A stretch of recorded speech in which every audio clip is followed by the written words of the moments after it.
Okay. So first, before I put the PowerPoint up, I'm quite nervous to teach this, and so please, I'm going to keep questions to the end, just because I just kind of my flow and stuff. So I'm happy to answer all these questions. You can put them in the chat, but just I'll get to them at the end. So okay, so let me share my screen here. Okay. Can you see that there? Oh, hold on, let's put it in presentation form. Can you see that there? Yes. Okay, Yep. let me just put that there. Okay.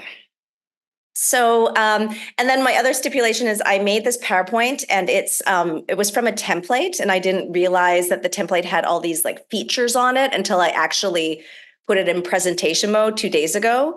And so sometimes things are fading and fading out. And I was like, I cannot fix this. I do not have time to fix this. So if there's some funny fade in, fade out, just ignore it.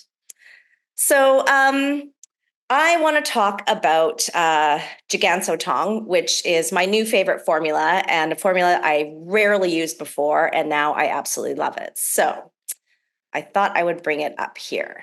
And there we go. Okay. First, a bit about me.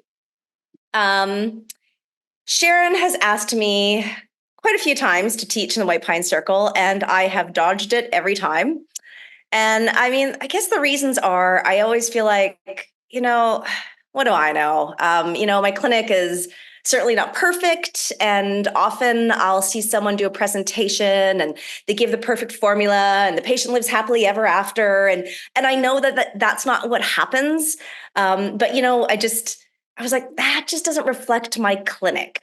And so I just thought what I'm going to do is I'm going to present my discovery of Zhi Gan Cao Tang and give you a few imperfect cases. And it still was really helpful, and hopefully it can be helpful in your practices.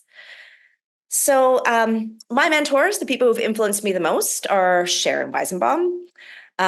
Recently, in the last couple of years, Nadine Zach and Toby Daly with the Psalm acupuncture. And I've been following Toby for like 6 years, just when Sharon first introduced me to him. I think it was like 2018, maybe 2017, somewhere in there. So, Zhi Gan Cao Tang. The lines about it. So in the Shanghanlun, it is for cold damage with a pulse that is bound and intermittent and stirring heart palpitations, Zhi Gan Cao Tang governs.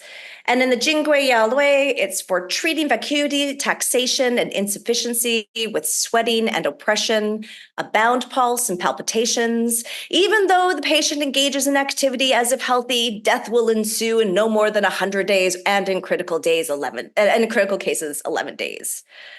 So, reasons why I just rarely use this formula. First, I thought everybody had to have intermittent pulses. And so that just sort of cut out a lot of people. Like, if they didn't have an intermittent pulse or heart palpitations, I just didn't think about the formula. And then, like, death will ensue in 100 days. Like, it just seemed like so extreme that this is such an extreme formula. Like, what, like, are these people coming into my clinic? And when I think about my two case studies, they are really extreme, but I just wasn't really seeing them that way. And then my third reason why I always just sort of put this formula to the side was like, man, that's a lot of Shengdi Huang. And, I've always been told Shengdi's so cloying. Oh, Shengdi, you gotta be careful. And it just seemed like so much Shengdi Huang. Like, when was I ever going to use this? So here is Zhi Gan Cao Tang. So if you look at the proportions, that's like 48 grams of Shengdi. And I would say even until, maybe just only in the last few years, I'm much more relaxed. But I've always been a really conservative doser. Like, I am a rule follower. I follow Bensky, and like 48 grams is not what Bensky says. So it's just, just kind of like to realize this formula is going really strong in one direction. We got Zhi Gan Cao Tang at 12 grams. And I mean, look at like Dao, 18 grams. That is a lot of Dao. So